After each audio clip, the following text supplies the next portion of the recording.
Hello everyone. इस video में हम पैरेलल प्लेट कैपेसिटर की कैपेसिटी कैसे निकालते हैं और पैरेलल प्लेट कैपेसिटर क्या होता है उसके बारे में पढ़ेंगे।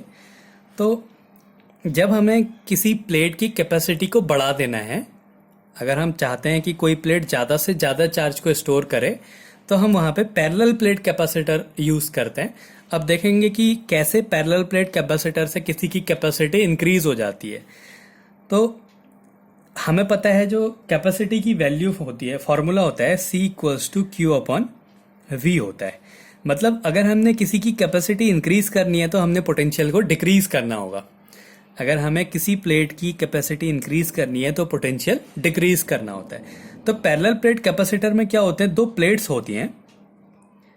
ये प्लेट्स, इन प्लेट्स को क्रॉस करके एक दूसरे के पैरेलल लगाया जाता है ऐसे।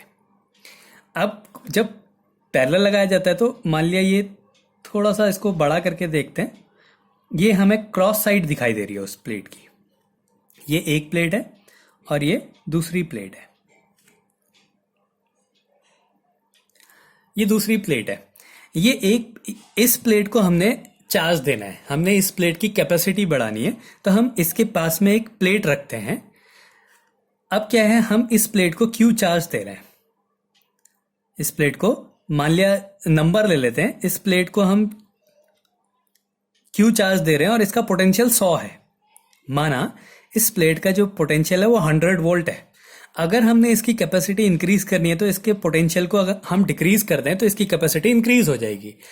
तो हम इसको पॉजिटिव चार्ज अगर दें तो क्या होगा, इस प्लेट के नेगेटिव चार्जेस इस साइड आ जाएंगे, मतलब प्लेट के अंदर वाली साइड आ जाएंगे, और पॉजिटिव चार्जेस दूसरी साइड चले जाएंगे।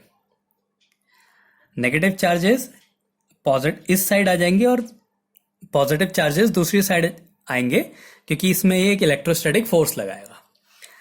अब क्या होगा, जो ये नेगेटिव चार्ज होंगे, इन नेगेटिव चार्जेस के कारण इतनी डिस्टेंस पे, माना इसकी बीच की डिस्टेंस d है, इस डिस्टेंस पे एक पोटेंशियल लगेगा।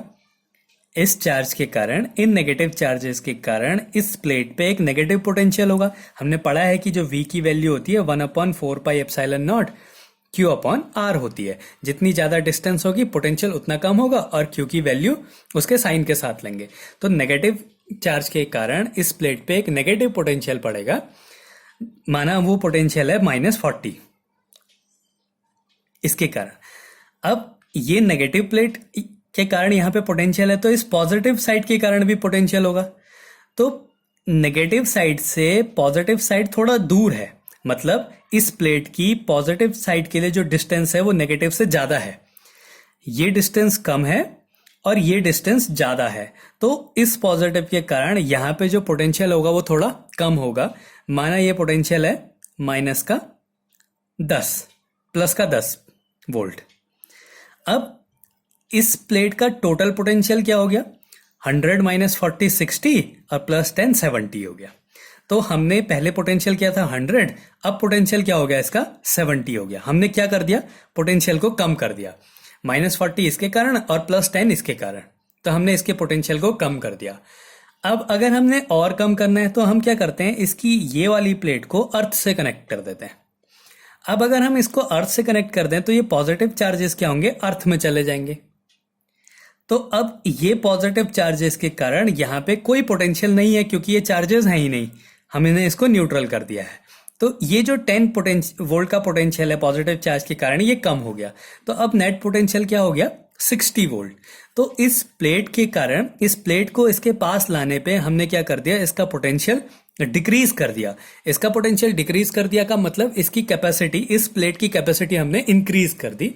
तो ये है पैरेलल प्लेट कैपेसिटर का कॉन्सेप्ट, कि हम एक प्लेट के पैरेलल एक दूसरी प्लेट रखते हैं, जिससे क्या होता है, इस प्लेट का जो कैपेसिटी है वो इंक्रीज हो जाती है। इसीलिए हम क्या करते हैं, इसके पैरेलल में एक प्लेट रखते हैं। तो इसी को क्या बोलते हैं, पैरेलल प्लेट कैपेसिटर बोलते हैं। अब इसकी कैपेसिटी क्या होती है, अब हम इसकी कैपेसिटी का फॉर्मूला पढ़ते हैं। तो इसको मैं, ये इसका कॉन्सेप्ट था कि पैरेलल प्लेट कैपेसिटर से हम कैपेसिटी को कैसे इंक्रीज करते हैं। अब उसकी कैपेसिटी होती क्या है, ये एक प्लेट है जिसको हमने पॉजिटिव चार्ज दे दिया, ये एक प्लेट है, इसकी जो अंदर साइड वाली प्लेट होगी वो नेगेटिव है, इनके बीच का डिस्टेंस d है, इन दोनों प्लेट्स के बीच का जो डिस्टेंस है d है, और इसको हमने अर्थ से कनेक्ट कर रखा है।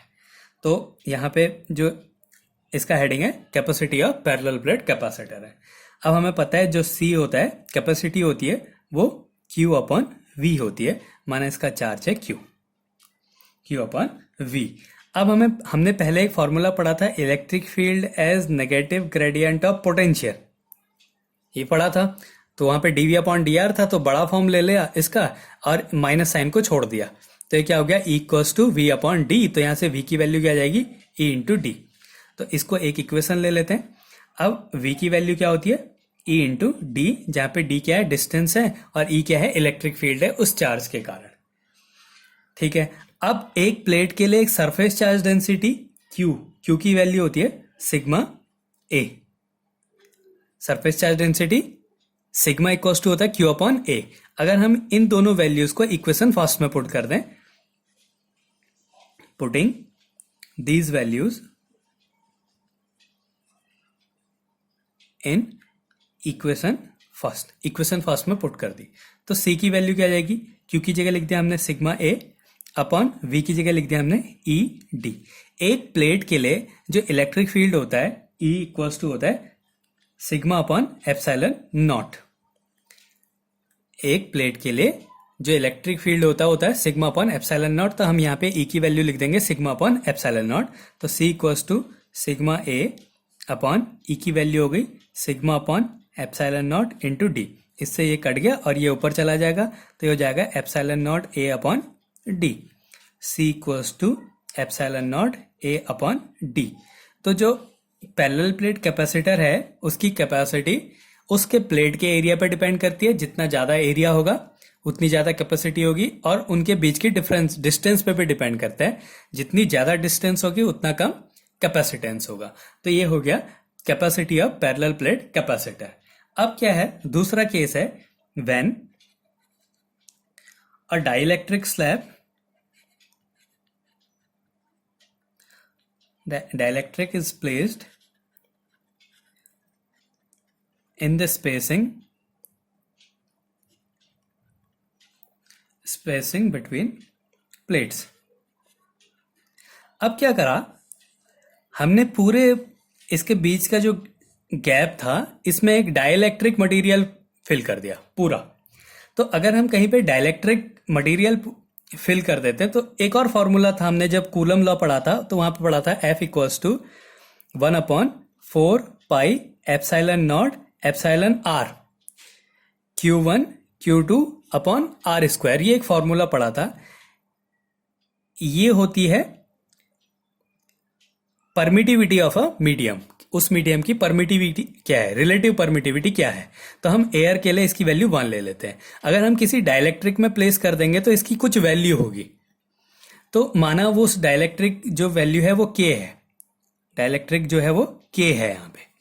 तो वो क्या करता है, अगर हम फोर्स में कोई डाइलेक्ट्रिक प्लेस कर देते हैं तो जो नया फोर्स होता है वो पहले वाले का अपॉन K हो जाता है। ऐसी पोटेंशियल में भी आता है, तो जो पोटेंशियल होगा वो भी पहले वाले का अपॉन K हो जाएगा किसी डाइलेक्ट्रिक में प्लेस कर देने पे। तो अगर हम इसको किसी डाइलेक्ट्रिक में प्लेस करें तो जो V की वैल्यू है, जो पोटेंशियल की वैल्यू है V अपॉन K हो जाएगी। जो इलेक्ट्रिक फील्ड की वैल्यू है वो भी E अपॉन K हो जाएगी। तो अब हम इसको सॉल्व करते हैं। हमें पता है जो C की वैल्यू, अब हम यहाँ पे C डैश ले लेते हैं इसको। C dash equals to Q upon V हो गया। और V की वैल्यू क्या होती है, ED। तो यहाँ पे ED अपॉन K हो गया। पोटेंशियल क्या हो गया, पहले वाले का अपॉन K हो गया। ठीक है, और Q इक्वल्स टू क्या होता है, सिग्मा A होता है। अब हम ये दो वैल्यूज को यहां पुट कर देते हैं। तो C डैश इक्वल्स टू क्या हो जाएगा, Q की वैल्यू है सिग्मा A अपॉन V की वैल्यू क्या हो गई, ED अपॉन K, और वो अपॉन K जो है ऊपर आ गया। अब फिर से E की वैल्यू पुट कर देते हैं। E की वैल्यू क्या आ गई, सिग्मा अपॉन एप्सिलॉन नॉट आ गई। तो ये हो गया sigma A K upon E की वैल्यू हो गई sigma upon epsilon naught into D. ये कट गया, वो ऊपर चला गया। Epsilon naught A K upon D हो गया। अब epsilon not a upon D क्या था, जब कोई मीडियम नहीं है, कोई डाइलेक्ट्रिक नहीं है इसके बीच में, तो जो ये सी डैश की वैल्यू हो गई, ये हो गई के इंटू सी। तो कैपेसिटी कितनी टाइम्स हो जाती है, के टाइम हो जाती है। जो पोटेंशियल है वो 1 अपॉन के टाइम हो जाएगा, जो इलेक्ट्रिक फील्ड है वो भी 1 अपॉन के टाइम हो जाएगा, लेकिन जो कैपेसिटी है वो इंटू के टाइम्स हो जाती है। तो अगर हमें इसकी कैपेसिटी और बढ़ानी है तो हम क्या करेंगे, इसके बीच में एक डाइलेक्ट्रिक मीडियम रख देंगे। तो ये हो गया parallel plate capacitor. Parallel plate capacitor की कैपेसिटी का फॉर्मूला होता है epsilon not a upon D. अगर उसके बीच में कोई डाइलेक्ट्रिक प्लेस कर दें तो उसकी जो कैपेसिटी होती है वो के टाइम इंक्रीज हो जाती है। अब हम क्या करेंगे, इस पैरेलल प्लेट कैपेसिटर के बीच में एक कोई डाइलेक्ट्रिक रखेंगे जो कि पूरा ना हो, उसके कुछ पोर्शन पे हम डाइलेक्ट्रिक को प्लेस करेंगे। तो अगला केस है व्हेन अ डाइलेक्ट्रिक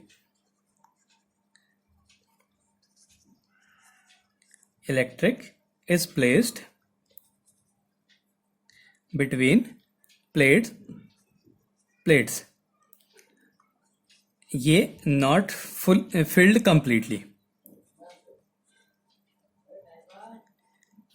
हम इसको पूरा कंप्लीटली फिल्ड नहीं है, थोड़ा सा है। तो फिर से वही केस हो गया, ये पैरेलल प्लेट कैपेसिटर, इसको अर्थ किया हुआ है, इसके बीच में एक डाइलेक्ट्रिक प्लेस किया। वहां पे हमने एक में खाली था, दूसरे में पूरा भर दिया था। इस डाइलेक्ट्रिक की जो थिकनेस है वो टी है माना, और इनके बीच की जो डिस्टेंस है प्लेट्स के बीच की वो डी है। हमने इसको पॉजिटिव चार्ज दिया, ये वाली प्लेट नेगेटिव और दूसरा वाला जो है अर्थ में पॉजिटिव हो गया। अब हम इस केस में क्या करेंगे, तो जब कुछ नहीं है इसके बीच में तो हम उसको लेते हैं ई नॉट, जब कोई डाइलेक्ट्रिक नहीं है। तो ई नॉट की वैल्यू क्या होती है, sigma upon epsilon not. Sigma की वैल्यू होती है क्यू अपॉन ए, तो हम ई को लिख सकते हैं Q upon epsilon not a. Sigma की वैल्यू होती है क्यू अपॉन ए, तो ई नॉट की वैल्यू आ गई Q upon epsilon not a. अगर कोई डाइलेक्ट्रिक प्लेस है उसमें तो ई की वैल्यू क्या हो जाएगी, जब प्लेस्ड है डाइलेक्ट्रिक, यहाँ पे नहीं है यहाँ पे है, तो ई की वैल्यू क्या हो जाएगी, अपॉन के हो जाता है, तो क्यू अपॉन एप्सिलॉन नॉट के ए हो गया। अब पोटेंशियल का फॉर्मूला क्या होता है, V equals to E into D होता है, V equals to E into D. तो पोटेंशियल क्या हो जाएगा, E Q upon epsilon naught के ए इंटू कितने पोर्शन में है, ये डाइलेक्ट्रिक कितने पोर्शन में रखा है, सिर्फ टी वाले में, तो into T plus Q upon epsilon not a, और ये कितनी डिस्टेंस के लिए है, डी माइनस टी डिस्टेंस के लिए। मतलब जो ये डी माइनस टी डिस्टेंस पे है, यहां पे इलेक्ट्रिक फील्ड क्या होगा, Q upon epsilon not a. तो हमने डी माइनस टी डिस्टेंस, ये वाली और ये वाली जो होगी वो डी माइनस टी होगी, उसके लिए इलेक्ट्रिक फील्ड क्या है, Q upon epsilon not a. और जो टी थिकनेस है उसकी इलेक्ट्रिक फील्ड क्या है, क्यू अपॉन एप्सिलॉन नॉट के ए। अब हम यहां से कॉमन ले लेते हैं, Q upon epsilon not a common ले लिया, तो ये क्या हो गया, डी माइनस टी, पहले इसको लिख दिया, प्लस टी अपॉन के, D minus T plus T upon के हो गया। ये तो हो गई V की वैल्यू। अब C इक्वल्स टू क्या होता है, Q अपॉन V। हम पुट कर देते हैं इस V की वैल्यू को यहां, तो C की वैल्यू क्या आ जाएगी, Q अपॉन V। V की वैल्यू क्या है, Q upon epsilon naught A into D minus T plus T upon के। ये Q से Q कट गया और ये ऊपर चला जाएगा, तो C की वैल्यू क्या हो गई, epsilon naught A upon D minus T plus T upon के।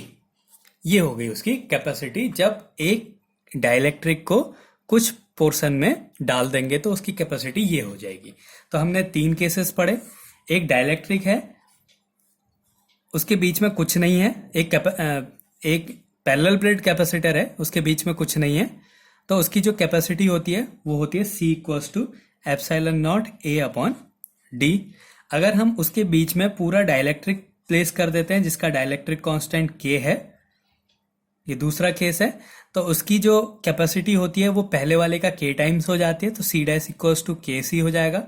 फिर अगले केस में हमने क्या करा, उसी पैरेलल प्लेट कैपेसिटर के बीच में कुछ t डिस्टेंस पे हमने डाइलेक्ट्रिक डाल दिया, जिसका डाइलेक्ट्रिक कांस्टेंट k था, तो उसके लिए जो कैपेसिटी की वैल्यू थी epsilon naught a upon D minus T plus T upon के थी। तो इस तरीके से हम पैरेलल प्लेट कैपेसिटर्स की कैपेसिटी को फाइंड कर सकते हैं।